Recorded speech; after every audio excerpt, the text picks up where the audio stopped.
Hey guys, Kyle the Death Knight of Anime here, bringing you my review for My Hero Academia, chapter 144. And man, what a chapter.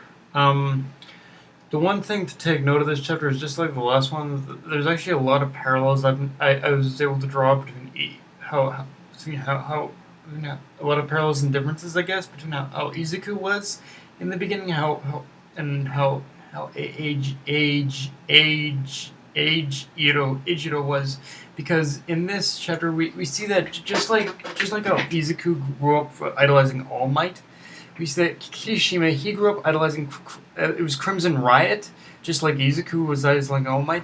And what's funny is even Crimson Riot himself, he has many similarities to All Might. Just from the brief little snippets we see of Crimson Riot, we can see that he has a lot of similarities between All Might, even a touch of similarity in the design. Like, just like Crimson Riot has this whole belief that it doesn't matter exactly what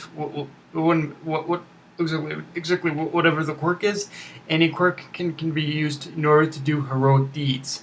And to a certain degree, he isn't technically right. He isn't technically Crimson Riot's belief isn't technically wrong, because if you look at, for instance, someone like, dare I say his name, me me me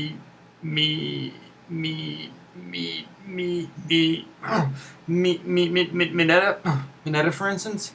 Okay, like, as it was proven when those villains, like, okay, it was proven that his quirk isn't exactly the strongest, but when those villains were attacking the, I think it was the training camp or something, we see that Mineta's quirk, it still does have its use of being able as a way of capturing villains if given the right situation. And yeah, like, his and many other times, or certain quirks you wouldn't think really are all that useful, end up being a lot more useful than you think. Like in like as especially given the proper training, because as Kirishima has proven time and again, his quirk is hardening, and he does look down on his quirk a lot. But at the end of the day, it is one of the more powerful quirks out there, because of all it's been able to do. Like, it was his quirk was ineffective against that shot that suppresses a hero's quirk, and he was able to, and just from what we see from given his training, he's able to harness his quirk as both a defense and a weapon. So yeah, it's good to know that in a way Ichiro decided to take, at the end of the day, even though in the beginning he was very self conscious about his quirk, he was able to take it and use it as a positive. Although although the one although the one thing we can definitely note, of course, the one difference we can, although now that I've talked about the positives, let's talk about like like the similarities. Let's talk about the differences here for a second, because a lot like because like I said, pretty much exactly like Izuku idolized All Might. Eijiro grew up idolizing Crimson Riot. But unlike Izuku, who, when given the whole situation, he was able to overcome his fear and save someone, Eijiro, on the other hand, he was just stone cold fucking afraid. Like, Eijiro, he wanted to do something. He desperately wanted to do something, but at the end of the day, he was just too focused on his fear that he couldn't even, as you see in this chapter, he couldn't even fucking move. So it's interesting how Eijiro overcoming his fear is actually in the previous chapter is a recent development. Like, it wasn't it wasn't at all it wasn't at all like it wasn't at all like it wasn't it wasn't always like that. He was always genuinely afraid, I guess. But, and people are probably gonna call him out on that, saying he's a pussy, saying he's a coward. But at the end of the day, it doesn't. Again, it doesn't. Like I said in my last review, it doesn't matter if you have a quirk or not. Fear is still fear. but it's all about how you manage to eventually how you manage to work past your fear, which inevitably ends up with it's all about how you overcome your fear that makes the mark of a true hero. Because I think one aspect that needs to be said about becoming a hero is overcoming definitely your fears, and and that was and that was definitely one of the things that was definitely pushed in the last chapter for sure. And in this one, it's just and this one is definitely showcasing where exactly the origin of Kirishima's fear and where it comes from. Um, and another thing I definitely liked about this chapter is that it is nice to see that there was a connection between between it was Kirishima and Ashido even before they entered UA, because we kind of I think we've all kind of assumed at this point that all these students had come from completely different schools, not necessarily knowing each other. But it is kind of nice to see how Otokoshi was able to take Ashido and Eijiro and actually kind of give them a bit of a connection between each other even before they entered UA. But and it is interesting to note how both Eijiro and Ashido they had some similar they had some similarities between Izuku and Bakugo in the past, but also some differences as well. Because in Eijiro's case, he talked big like Bakugo, but as we saw, like I just explained, he broke down constantly when the time came to put his own life on the line. Like he was like Eijiro, I think it is okay in dealing with your common everyday riffraff or bully, but when it came to the big bad villains, he was just completely scared. But and Ashido, she was actually she was actually a little different in the sense where she actually where Ashido had Bakugo's confidence, but she couldn't maintain it after the villain.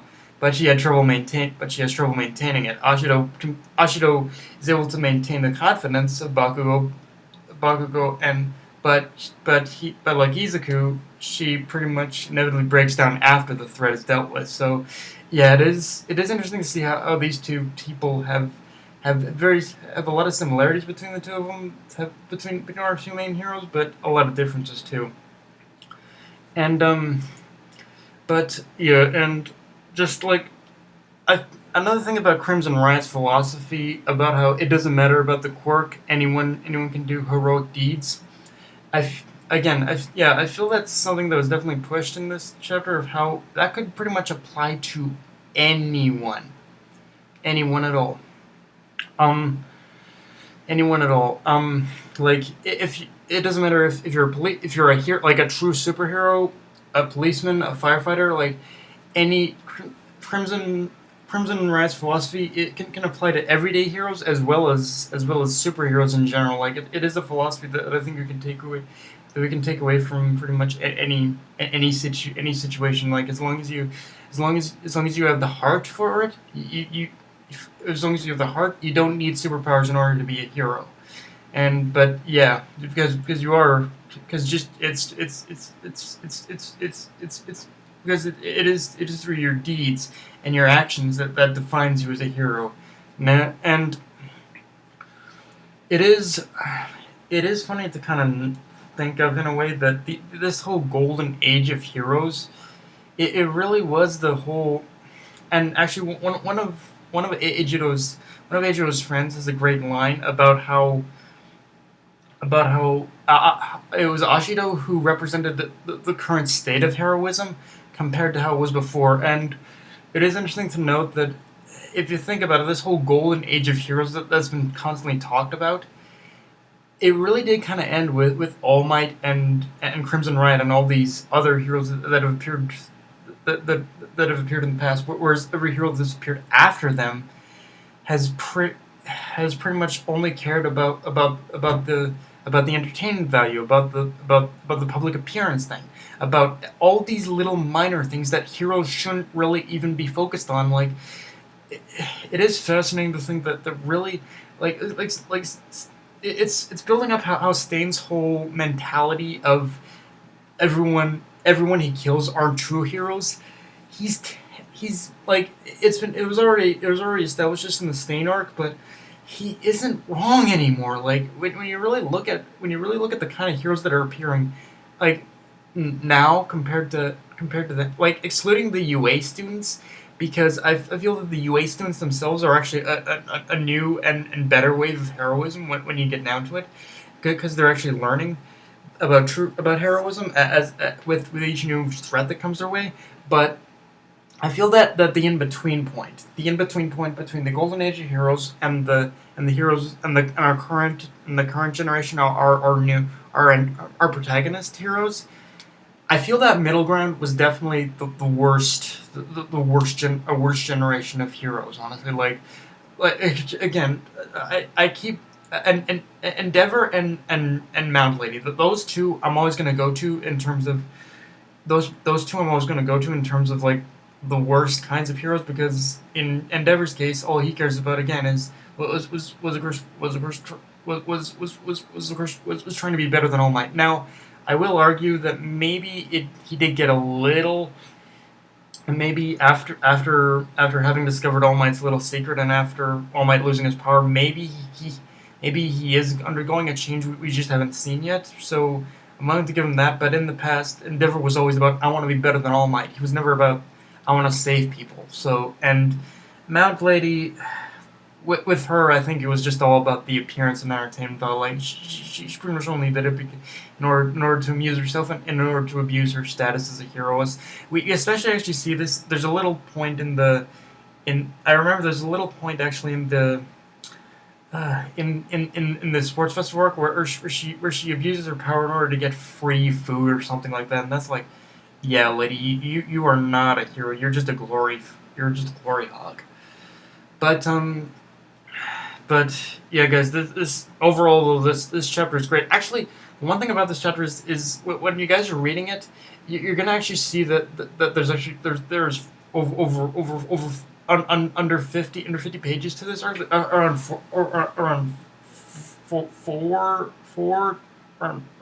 under 50 pages to this arc, but around 50 pages or so to this arc. And the thing about it is the chapter itself only runs through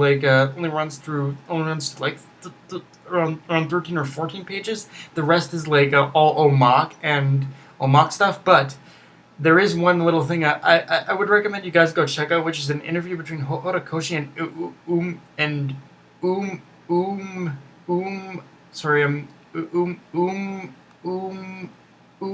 Umakoshi Yoshihiko, who's the animation director and character designer for My Hero Academia anime. And like I said, a lot of that Omak stuff, I guess you could kind of skip, but I do recommend checking out that interview, because it is pretty interesting. But yeah, this chapter, if I did have one complaint, it's that it was a little short for my taste, but it did still have a lot of great shit in it. But yeah, guys, that's pretty much my review. If you enjoyed the video, but yeah, a great video, a great chapter nonetheless, guys, and just showcasing why I love Eijiro as a character, and why just how similar but how different he was from Izuku and Bakugo, honestly. So yeah, it was just really nice to get these parallels, which made it a great chapter to me, honestly. I just love when they focus on these characters. But yeah, guys, that's my review. If you enjoyed the video, like, comment, subscribe, or follow me on Twitter and Facebook. Death Knight of Anime, signing off. Later, guys.